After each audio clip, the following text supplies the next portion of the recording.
Shalom, shalom, bien-aimés. Donc, nous continuons avec notre série d'enseignements. Aujourd'hui, nous allons parler de quelle est la meilleure religion pour les chrétiens. De nos jours, on a tellement beaucoup des églises, on a tellement beaucoup de religions, on a tellement beaucoup de doctrines que ça devient très difficile pour les chrétiens de savoir qu'est-ce qu'ils doivent faire, où ils doivent aller et quelle est l'église où ils doivent partir, quelle est la religion qui est dans la vérité. Bien aimé, ces questions-là, il y a beaucoup de gens qui sont en train de se poser ces questions-là et des fois, nous partons vers le mauvais chemin pour la simple raison qu'on cherche la liberté de pouvoir faire ce que nous voulons, où on cherche les miracles, où on cherche des prodiges, où on cherche des solutions à nos problèmes. Et c'est ça qui va nous diriger vers une religion ou vers une église où les facilités.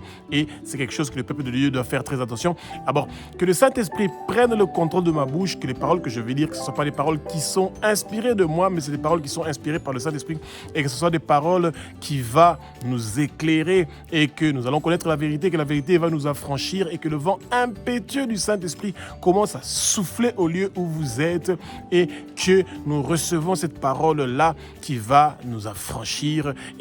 Bien-aimés, nous servons Jésus-Christ de Nazareth, le roi des rois, le Seigneur des seigneurs, celui qui a accepté de quitter son trône au ciel, de venir sur terre, de mourir une mort horrible sur la croix, lui qui a commis aucun péché, mais il a accepté de mourir une mort horrible sur la croix pour que nous puissions être rachetés de la main de Satan et que nous puissions avoir la liberté, que nous puissions avoir la paix, que nous puissions avoir le repos et que nos noms soient inscrits dans le livre de vie de l'agneau et que toute puissance qui veut nous empêcher de connaître la vérité, nous lions ces puissances-là et nous les envoyons aux lieux arides pour qu'ils ne puissent plus revenir dans notre vie. Et bien aimés, soyez rassurés que vous n'allez pas mourir, vous allez vivre et déclarer les œuvres de l'Éternel des armées. Aucun accident ne va vous arriver, bien aimés. Et tout empoisonnement qu'on a prévu dans votre boisson, dans votre nourriture, dans quelque chose que vous allez toucher, cela ne va pas réussir et prospérer. Toute arme forgée contre vous ne va pas réussir et prospérer. Toute maladie qu'on a prévue contre vous et toute infirmité contre vous et votre famille ne va pas réussir et prospérer. Aucune goutte de votre sang ne va couler sans que le Père puisse l'autoriser, bien aimé. Et tout blocage ou obstacle qu'on a mis dans vos finances pour pouvoir vous traumatiser, vous tourmenter, vous persécuter, cela ne va pas réussir et prospérer parce que vous êtes plus que vainqueur. Jésus a vaincu le Satan et le monde de ténèbres sur la croix de Golgotha. Il les a livrés en spectacle et c'est pour ça que nous avons la victoire et que nous devons faire confiance au Père, que c'est un Père qui est un Père d'amour. Il a l'amour agapé. Il nous aime dans tous les temps et dans toutes les circonstances. C'est un Père à qui nous devons faire confiance. Quand nous nous humilions devant lui avec sincérité, il nous donne la connaissance dont nous avons besoin pour que nous puissions être dans sa présence. Et c'est pour ça que, peuple de Dieu, nous sommes en train de demander au Père de nous éclaircir, de nous donner, de nous enseigner sur ce dont nous avons besoin de connaître concernant nos religions qui sont devenues tellement beaucoup et le peuple de Dieu est perdu. De nos jours, le peuple de Dieu, au lieu de chercher où il y a la vérité, où il y a des enseignements qui vont les faire grandir spirituellement, où on est en train de se rappeler que Jésus-Christ de Nazareth est mort sur la croix et lui qui a commis aucun péché pour que nous puissions être sauvés. Et malheureusement, beaucoup des églises sont en train d'abuser. Les chrétiens commencent à partir dans les églises parce qu'ils reçoivent des cadeaux des pasteurs, parce qu'ils reçoivent des cadeaux de l'église, parce qu'ils reçoivent quelque chose de l'église financièrement surtout et pas spirituellement. Et ils commencent à partir à l'église parce qu'ils peuvent avoir des promotions, ils peuvent avoir un travail à travers l'église, parce qu'il y a des autorités qui fréquentent cette église-là, ils peuvent avoir des avantages avantages, pour pouvoir avoir accès à certains postes politiques, à certains travails qu'ils peuvent avoir, parce que ces églises-là ont construit des systèmes pour que les chrétiens puissent avoir un travail, un capital pour commencer leur business, etc. Bien-aimés, les chrétiens de nos jours ne sont plus en train de chercher Jésus. Ils cherchent une religion, une église où il y a des intérêts pour eux-mêmes, où il y a des avantages pour eux-mêmes. Et ce n'est pas la meilleure religion. La meilleure religion, ce n'est pas la religion où vous partez et que c'est là-bas où vous allez trouver vos intérêts. Dieu ne vous envoie pas de partir dans une religion, de partir dans une église pour avoir des intérêts qui vous concernent vous-même, pour pouvoir suffire à vos besoins, mais il veut que nous cherchions sa présence, que nous cherchions qu'il soit présent dans notre vie. Et c'est ça, nous devons d'abord chercher le Seigneur, d'avoir sa présence continuelle dans notre vie. Jacques chapitre 1 au verset 27 nous parle de la religion pur et sans tâche est celui de visiter les veuves, les orphelins, les pauvres, les démunis, les gens qui sont dans le besoin. Et bien aimé, à part que nous devons toujours chercher à vivre dans la sanctification, à vivre une vie sans péché, à nous repentir de nos péchés, à abandonner le péché que nous sommes en train de faire et à chercher à être dans la présence du Seigneur et que le Seigneur puisse se manifester dans notre vie. De nos jours, ça commence à ressembler comme si les églises où les chrétiens sont en train de partir, c'est devenu, on a des pasteurs et des hommes de Dieu qui sont devenus des veuves et des orphelins parce que c'est à eux qu'on doit donner l'argent et non aux veuves et aux orphelins qui ont complètement disparu. Pourquoi? Parce qu'il n'y a plus personne qui fait attention à eux. Il y a beaucoup de femmes qui sont des veuves dans les églises, qui sont des orphelins où on ne tient même pas cas à eux.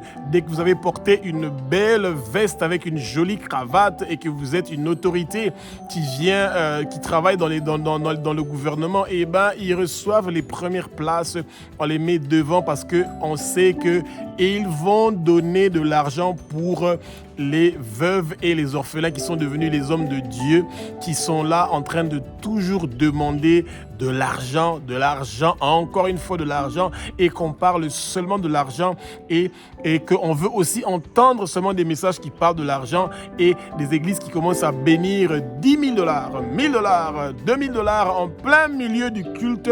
Et ça, c'est pas dans l'avantage des chrétiens qui sont en train qui viennent dans le culte pour voir ces choses-là, des milliers de dollars qu'on est en train de donner aux gens où tout le monde est. La parole nous dit que quand ta main gauche est en train de donner, que la main droite ne sache pas. Quand ta main droite est en train de donner, que ta main gauche ne sache pas. Et ça, c'est plus ce qui se passe dans nos églises. Et c'est devenu maintenant, ça commence à attirer les gens vers les églises quand ils entendent de l'argent que les pasteurs sont en train de donner à des chrétiens, etc. Nous ne sommes pas en train de critiquer, nous ne sommes pas en train de juger, mais ce sont des pratiques qui sont en train d'influencer les chrétiens à décider quelle est la bonne religion et quelle est la bonne église où ils veulent partir. Dans Genèse chapitre 1 au verset entre 26 jusqu'à 27 et à descendre, la parole nous dit que Dieu a créé l'homme et la femme selon leur image et selon leur ressemblance. Et ça veut dire que si Dieu trouve que les orphelins, les veuves, les démunis, les pauvres, les étrangers ont besoin de notre assistance, ces gens-là qui ne sont pas capables de nous rembourser le bien que nous sommes en train de leur faire, quand nous sommes en train d'assister les veuves, nous sommes en train d'assister les orphelins, nous sommes en train d'assister les gens qui sont dans le besoin et que ces gens ne peuvent pas nous rembourser, nous sommes en train de faire quelque chose pour Dieu. Nous n'avons pas donné à ces gens-là qui sont dans le besoin, mais nous avons donné à Dieu. Et c'est ça la religion dont le Père prend plaisir, celui d'aider les gens qui ne sont pas capables de nous rembourser et de nous retourner pour ce que nous sommes en train de faire pour eux. Et peuple de Dieu, même quand nous sommes en train de traverser des moments les plus difficiles financièrement, des sécheresses incroyables où nos finances sont vraiment dans une situation très catastrophique, nous devons nous rappeler, bien-aimés, que nous devons toujours faire de notre mieux pour pouvoir aider ceux qui sont dans le besoin.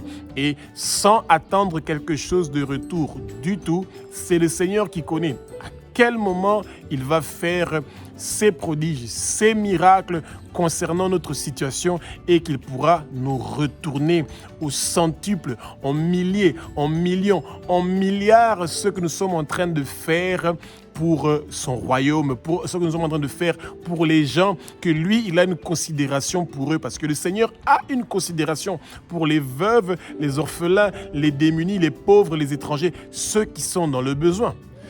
Luc 14, du verset 12 au verset 14, nous dit que nous devons aider les pauvres, les boiteux, les aveugles, les démunis, les gens qui sont dans le besoin.